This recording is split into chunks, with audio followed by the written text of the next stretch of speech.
Diberitakan sebelumnya ditemukan seorang pria tewas di belakang pabrik roti di Lampung Selatan. Kasus tersebut akhirnya terungkap. Dalam pembunuhan tersebut adalah istrinya sendiri. Suamimu mati itu apa perasaanmu? Enggak nyesel. Enggak nyesel sama sekali.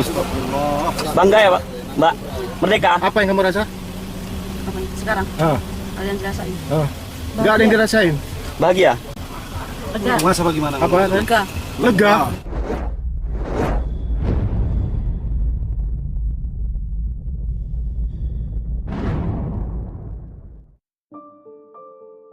Hai, apa kabar? Ketemu lagi dengan Arti. Terima kasih yang sudah mampir ke video ini. Pabrik roti Jordan Bakery merupakan salah satu pabrik roti terbesar yang berada di bawah naungan PT Kawanwa Puspa Buana, yang berkantor di kota Tomohon, Sulawesi Utara, dan telah tersebar di berbagai wilayah Indonesia. Salah satunya, pabrik Jordan Bakery yang ternama ini beralamat di Desa Sukarame, Desa Haduyang, Kecamatan Natar, Kabupaten Lampung Selatan. Endang binti Kamarudin, wanita berusia 36 tahun yang merupakan warga RT 4, Dusun Tugusari, Kelurahan Halangan Ratu, Kecamatan Negeri Katon, Kabupaten Pesawaran, Lampung Selatan ini, sehari-hari juga mencari nafkah dengan bekerja di pabrik roti Jordan Bakery tersebut. Sementara sang suami, Agus bin Jairi, yang berusia 43 tahun, merupakan seorang petani dengan mengurus sawah dan kebun miliknya sendiri. Dari pernikahan selama 18 tahun, mereka telah memiliki 2 orang anak dan seorang cucu. Bisa dibilang ya, kehidupan keluarga Agus dan Endang ini tidak memiliki masalah kekurangan dalam ekonomi, karena untuk kebutuhan sehari-hari, mereka bisa mengandalkan dari hasil kebun dan sawah, serta dari gaji Endang. Nah, tak jauh dari rumah keluarga Agus dan Endang, tepatnya di depan rumah mereka, tinggallah keluarga Dedi yang berusia 33 tahun yang merupakan seorang duda.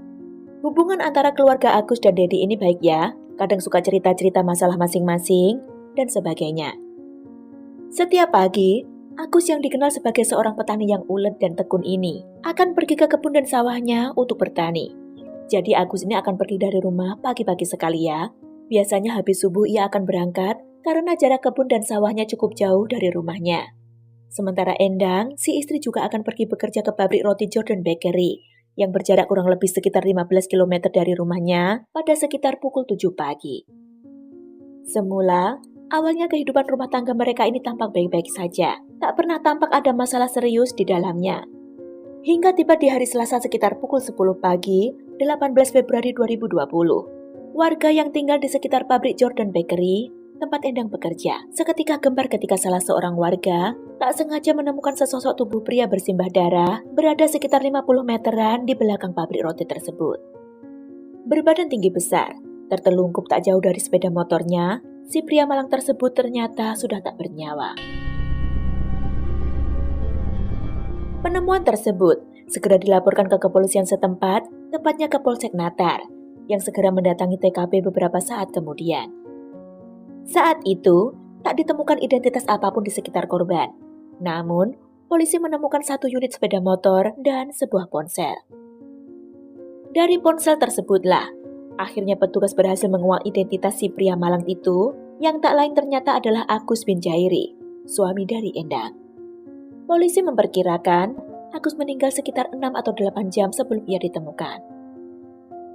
Jenazah Agus saat itu juga segera dibawa ke Rumah Sakit Abdul Muluk guna dilakukan autopsi. Yang kemudian hasil autopsi menyatakan bahwa Agus meninggal dunia setelah mengalami luka di bagian kepalanya yang disebabkan oleh benda tumpul. Kala itu, Endang mengaku kaget mendengar berita penemuan jasad sang suami yang didengarnya dari sang anak. Menurut Endang, anaknya mengetahui penemuan mayat sang ayah dari media sosial tepatnya Facebook yang saat itu sempat viral. Lalu disampaikanlah oleh si anak kepada sang ibu, Endang. Kepada petugas, Endang mengatakan tidak sedang ada masalah dalam keluarga mereka. Begitupun dengan Agus. Menurut Endang, si suami tak memiliki musuh di luar sana. Karena Agus semasa hidupnya dikenal sebagai orang yang baik dan bekerja keras. Lebih lanjut, Endang mengaku pada Selasa sekitar pukul 4 subuh, ia sudah tidak mendapati suaminya lagi di rumah. Hanya saja, Endang tidak mencoba menelepon sang suami karena dipikirnya si suami sudah berangkat ke sawah seperti biasa. Tapi, Mendengar semua keterangan dari Endang tersebut tidak lantas membuat polisi percaya begitu saja ya. Karena kemudian, dari hasil olah TKP, otopsi terhadap jenazah, serta keterangan dari beberapa saksi, kecurigaan polisi justru semakin menguat jika pelaku pembunuhan terhadap Agus merupakan orang terdekatnya. Hari itu, Selasa malam 18 Februari 2020, merupakan hari pertama diadakannya acara tahlilan di rumah mendiang Agus di Dusun Tugusari, Kelurahan Halangan Ratu, Kecamatan Negeri Katon, Kabupaten Pasawaran. Tampak sekali, suasana duka masih menyelimuti keluarga yang ditinggalkan, termasuk anak-anak dan istri Agus, Endang. Tampak masih sangat berduka di hadapan kerabat dan tetangga. Namun, tanpa sepengetahuan mereka, petugas yang menyelidiki kasus ini rupanya sudah mengendu siapa pelaku pembunuhan tersebut. Sekitar pukul 22.00 waktu setempat, atau kurang dari 24 jam, tim gabungan Jatanras Polda Lampung bersama Satreskrim Polres Lampung Selatan mendatangi rumah keluarga almarhum Agus setelah acara tahlilan usai. Hanya saja kali ini tujuannya adalah untuk mengamankan alias menangkap Endang, istri dari Agus. Di waktu yang hampir bersamaan, petugas juga mendatangi rumah Dedi yang tepat berada di depan rumah Agus, juga untuk mengamankan alias menangkapnya, karena polisi menduga pria itu telah terlibat dalam aksi pembunuhan terhadap Agus, tetangganya sendiri. Dedi bahkan dihadiahi sebutir timah panas di kakinya karena hendak melakukan perlawanan ketika akan diamankan. Malam itu juga, Endang bersama Dedi, mereka segera digelandang ke Mapolres Lampung Selatan guna penyidikan lebih lanjut. Dalam interogasinya, diperoleh fakta mengejutkan dari pengakuan Endang dan Dedi. Endang, si istri mengakui, dialah yang telah merencanakan dan meminta Dedi untuk menghabisi suaminya sendiri yakni Agus. Endang juga menuturkan jika alasannya merencanakan semuanya adalah karena sakit hati terhadap suaminya karena menurutnya, selama berumah tangga selama 18 tahun dengan Agus, si suami itu selalu berkata kasar kepadanya.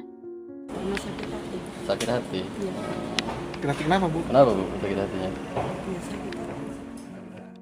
Kalau pukul sih gak pernah, tapi sering ngomong kasar sejak awal menikah, ucap Endang kepada petugas.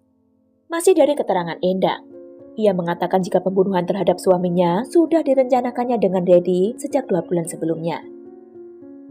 Bahkan, sebelum kejadian, Endang sengaja mengarang cerita dengan mengatakan kepada suaminya bahwa ia sedang ada hubungan dengan seorang pria yang berinisial K yang tinggal di desa tak jauh dari pabrik tempatnya bekerja.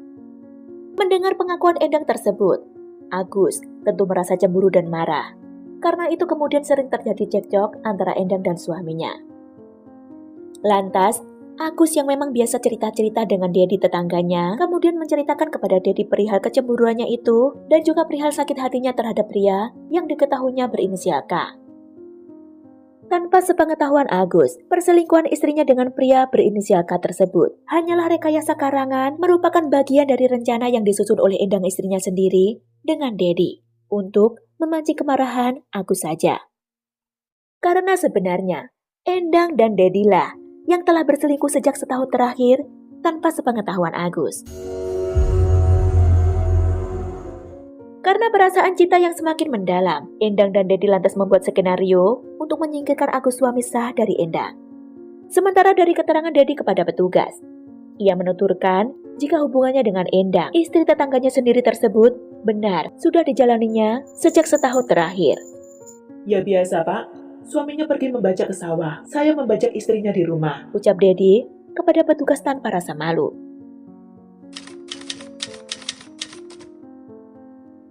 Lebih lanjut, Dedi menceritakan kronologi sebelum peristiwa pembunuhan itu terjadi.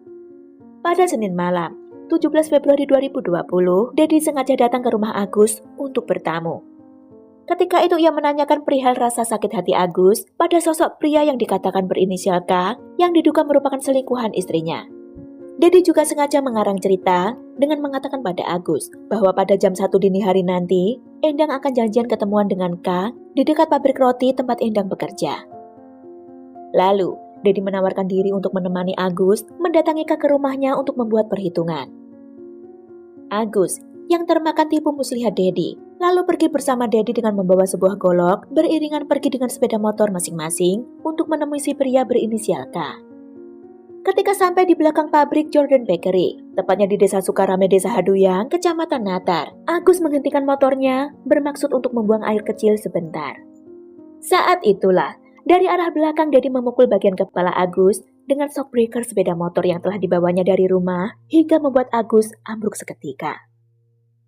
Untuk memastikan Agus benar-benar telah tewas, Dedi kembali mengarahkan shockbreaker di tangannya beberapa kali kepada Agus, hingga benar-benar tak bergerak lagi.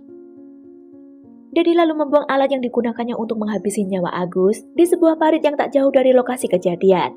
Lalu sekitar pukul 3 dini hari, Dedi mengirim SMS kepada Endang dengan hanya mengatakan, Wis tak pateni. begitu saja. Barulah, pada keesokan paginya, jasad Agus ditemukan dan si istri berakting di depan semua orang, bahwa ia tak tahu menau dan sangat merasa bersedih dengan kejadian yang menimpa sang suami. Setelah diselidiki lebih mendalam, motif Endang dan Agus yang awalnya hanya mengaku karena sakit hati, lantas berubah bahwa alasan mereka melakukan pembunuhan itu adalah supaya hubungan mereka tak ketahuan dan berharap kelak bisa terus bersama-sama tanpa dicurigai. Endang dan Dedi dijerat dengan pasal berlapis, yakni pasal 340 KUHP, Jungto pasal 338 KUHP, Jungto pasal 351 ayat 3 tentang pembunuhan berencana dengan ancaman hukuman mati seumur hidup atau 20 tahun penjara. Suamimu mati itu apa perasaanmu? Nggak nyesel. Enggak nyesel sama sekali. Bangga ya, Pak. Mbak. Merdeka. Apa yang kamu rasa? Apa sekarang? Ah, Ada yang dirasain.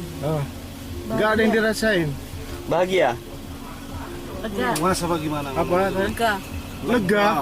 Sampai di sini kisah ini. Terima kasih waktu kalian, jaga diri ya. See you.